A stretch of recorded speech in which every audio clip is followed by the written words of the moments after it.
నీవు నాకు దేవుడు జీవ మార్గాన్ని తెలియజేస్తాడు. ఏంటి మనిషి జీవానికి నిజమైన మార్గం?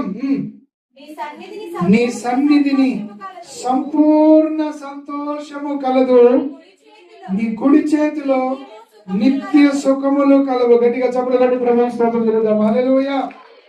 కొట్టాలందరూ, పిల్లలందరూ కూడా అందరూ గట్టిగా చప్పులు కొట్టాలి. హల్లెలూయా.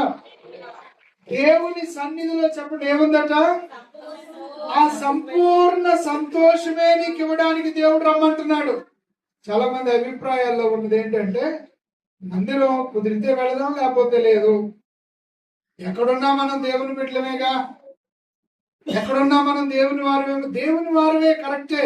మీరు గమనించండి, పొయ్యిలో పుల్లలు పెడతాం, పుల్లల పొయ్యిలో కట్లు పెడతాం కదమ్మా. పుల్లల పొయ్యిలో కట్లు పెట్టినప్పుడు 4-5 కట్లు ఉన్నప్పుడు పొయ్యి ఎలా ఉంటది?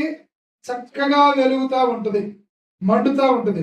అందులో ఒక పుల్లను తీసి మీరు దూరాన్ని పెట్టండి, ఏమవుతుంది? అది తీసుకొచ్చి పొయ్యిలో పెడితే ఏమవుతుంది?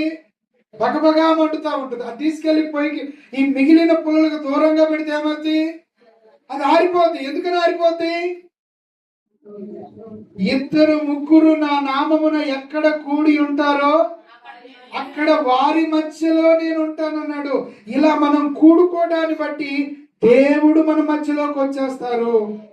ఆ ఆరాధనలోను, ఆ ప్రార్థనలోను, ఆ వాక్యం ద్వారా దేవుడు మనతో మాట్లాడతాడు. దైవజనుల ద్వారా మనతో మాట్లాడతాడు.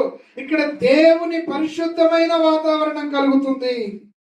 హల్లెలూయా.